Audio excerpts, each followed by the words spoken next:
Okay, so pause the game once everyone loads in.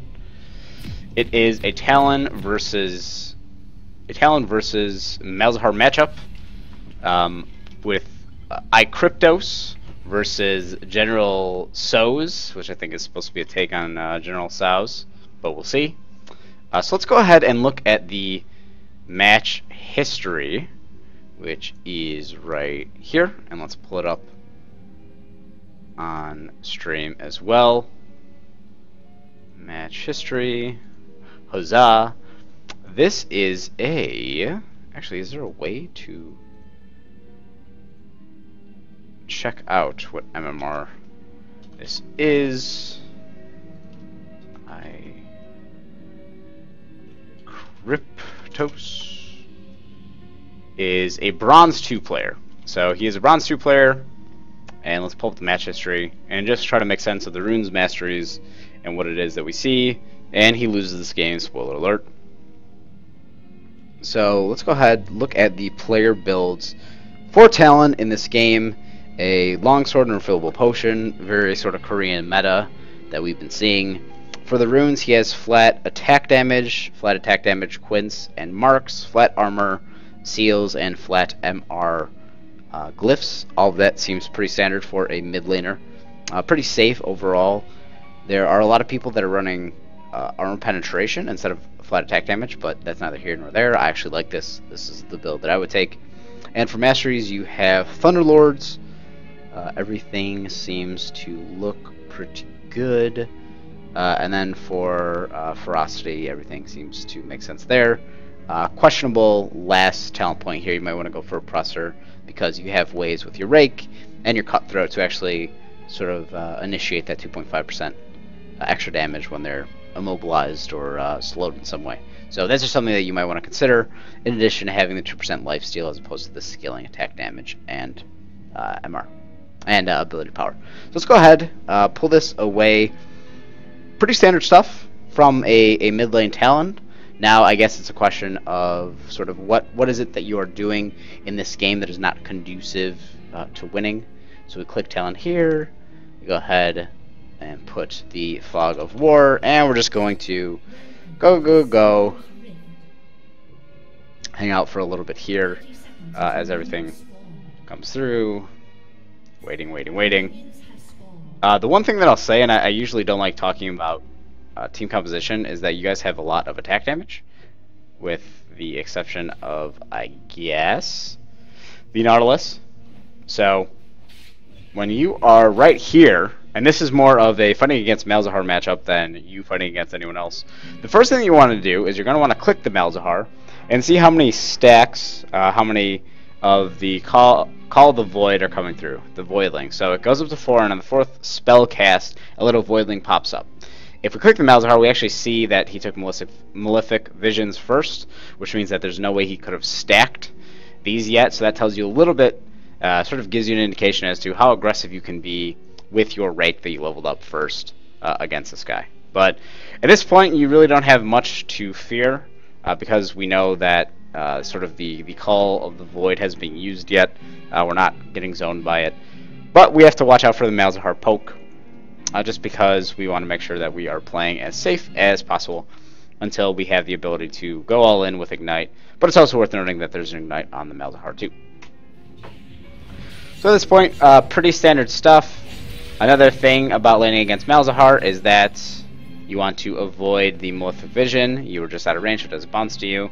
You guys are equal in CS, but unfortunately, because of that rake, the wave is now going to be pushing into Malzahar's direction. So let's just run this back really quick. You use rake about here-ish.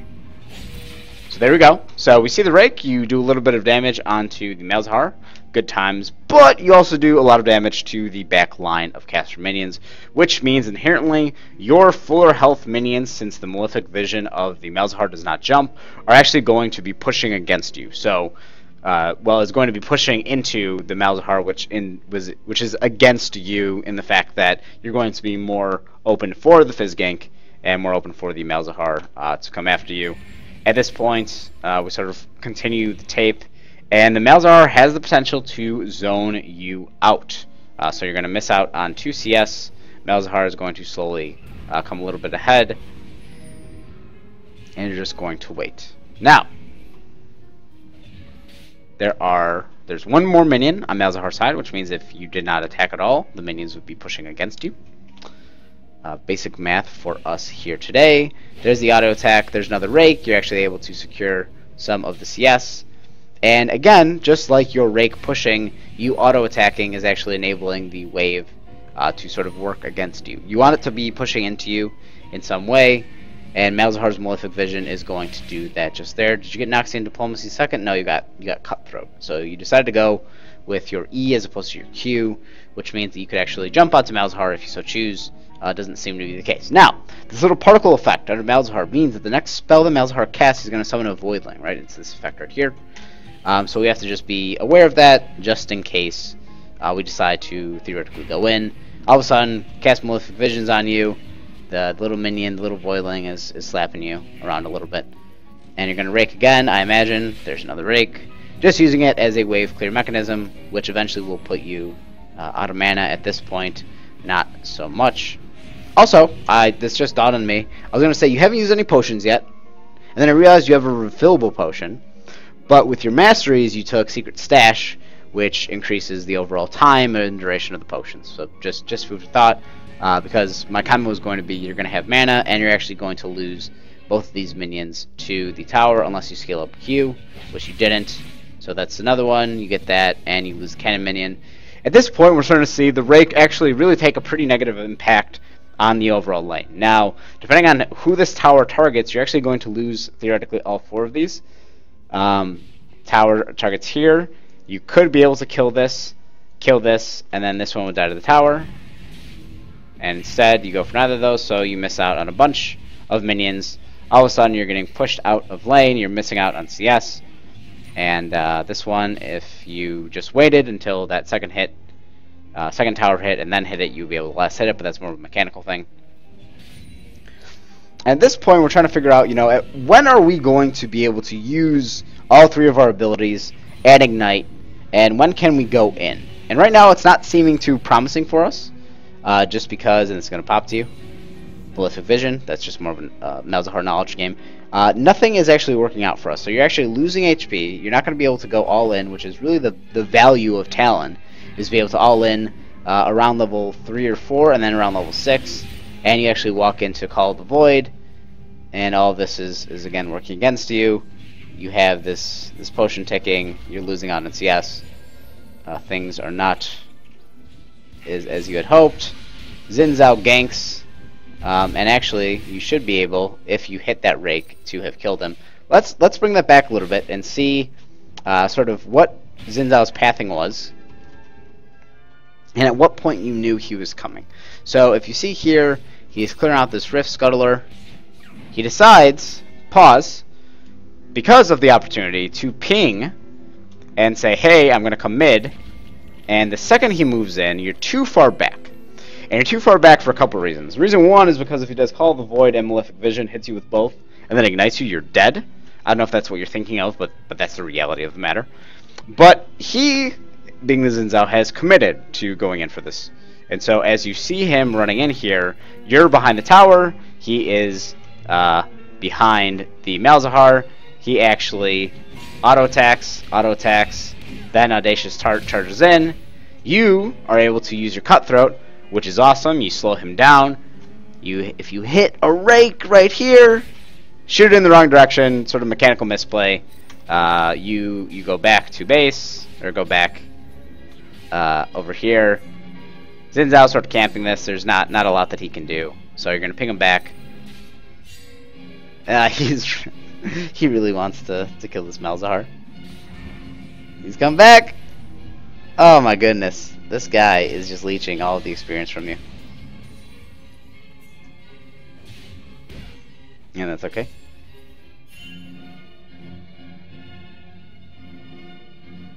And we're waiting, and we're waiting, and we're waiting.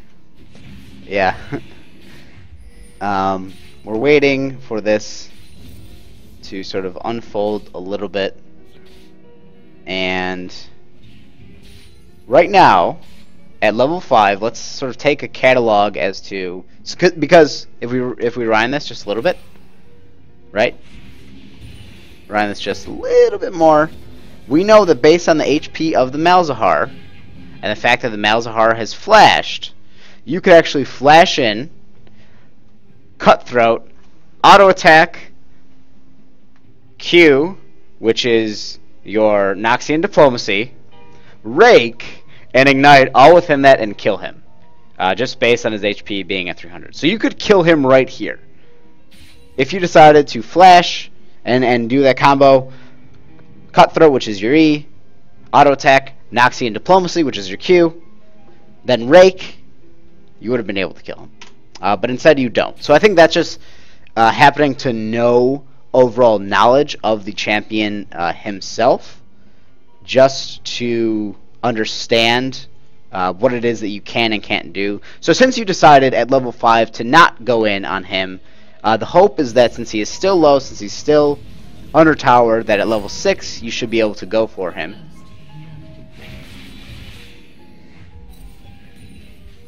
So we're waiting, we're waiting, we're waiting. We're making sure that we have enough mana. And unfortunately, at this point, if you do decide to go in, Fizz is there for the counter jungle, but we have the ward. So we're going to see how this plays out.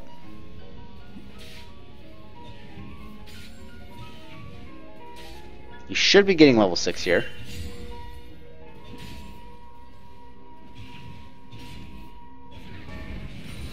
So this is level 6. Now, this is Talon's time to shine. If there's ever a point when you have Ignite to go ahead and make something happen, it is right now at level 6. Now, let's take account of all the things that have happened. We know, based on timing alone, that Malzahar has his Ignite back. We know that on timing alone that Malzahar does not have Flash. And we know, just looking at him, that he doesn't have enough mana for any of his spells. You, on the other hand, have almost full mana pool to use all of your abilities multiple times, including your ultimate. We know that you have Flash. We know that you have Ignite. So there's really no reason why Malzahar shouldn't just immediately die to you. But instead, we see you waiting, using Rake to sort of push him a little bit. This should be the opportunity about 35 seconds ago. The second you hit level 6, the second you saw the Fizz hang out here for a little bit and disappear, this is just free kill. Free kill city. Xin Zhao is going to push him back, and I don't think much is going to happen unless you decide to engage. The second Malzahar sees the Xin Zhao, he runs away. Audacious charge, 1, 2, and actually if he was level 6, he would have been able to kill it. Again, we see Malzahar running up. Flash, Cutthroat, ultimate. You don't even have to use Ignite. Flash, Cutthroat, auto attack, ultimate. Maybe Noxian Diplomacy for the heck of it. He's dead. So we're just seeing constant knowledge of the champion sort of being the bane of your existence here. And I'm actually curious at what point you decide to go in for this Malzahar. So Fizz is mid, you see this, and now you die? Question mark? Barely live. And actually, if you wanted to be a really greedy Talon player, and I should have recommended this, if you... So let's rewind this a little bit. So let's play until the Fizz shows up. Okay, so Fizz is mid. So you see him coming. It's not like he flanked you. Fizz is coming. We see that he's going for you the second you Rake. He lands on top of you, auto attack. Xin Zhao comes in. You use your Shadow Assault, and we see this Malzahar continue to come up close.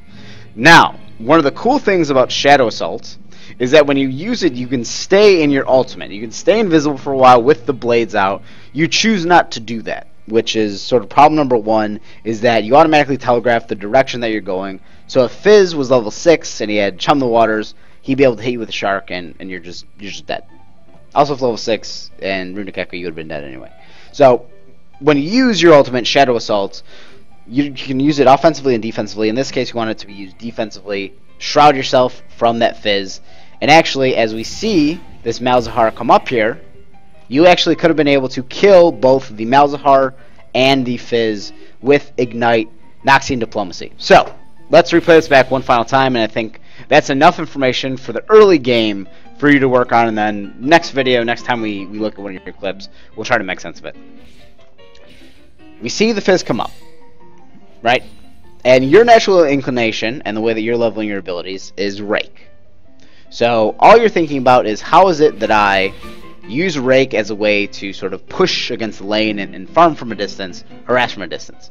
We see fizz coming here. Now, you use Shadow Assault.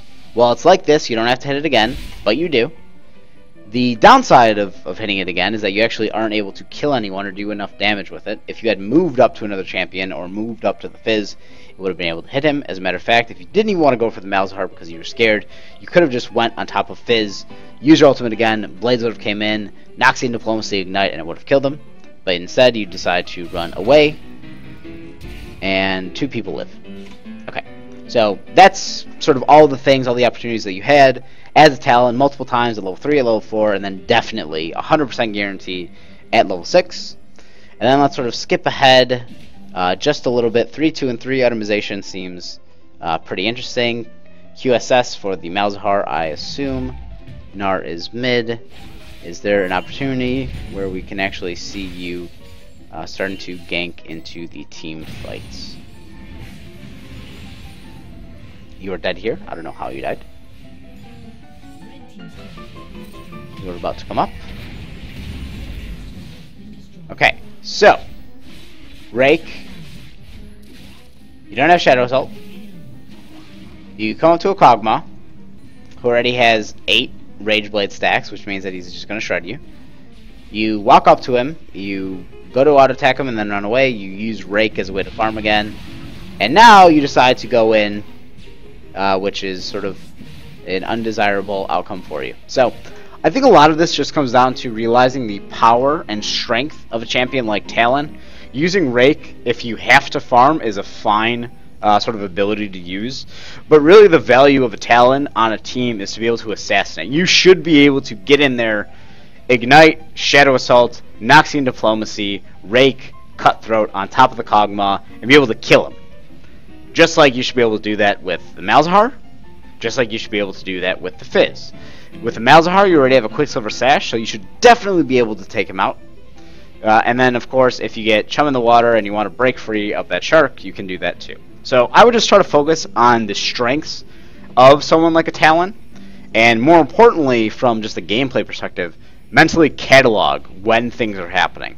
The second that Malzahar flashes away, catalog in your mind. 5 minutes. Look at the timer for 5 minutes, depending on if he went points into Resolve and has 50% reduced summoner spells. Let's just say 5 minutes in your mind. 5 minutes from now, he has Flash. When you start continuing to look at the clock, you start to think, oh, well, you know, I have 4 minutes until his Flash comes up. Can I kill him within the next 4 minutes?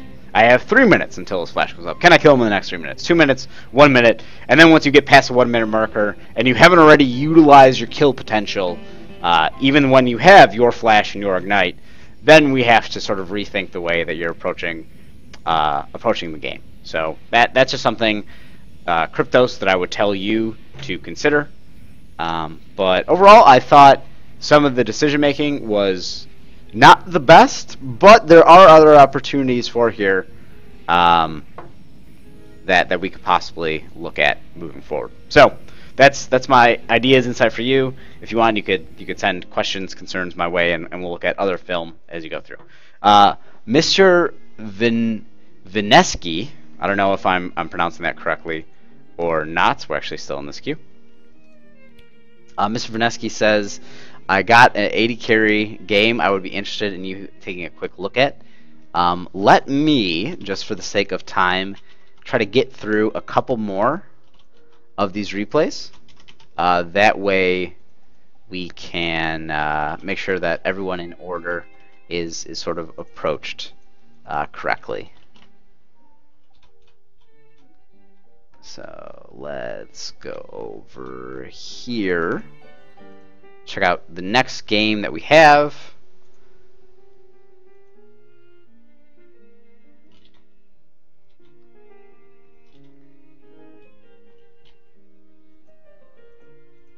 Okay. Mind infraction.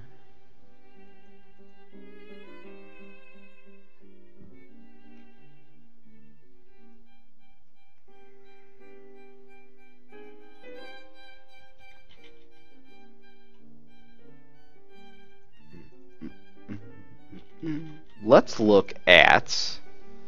We're going to do sort of a quick one here. Show details. A quick one here over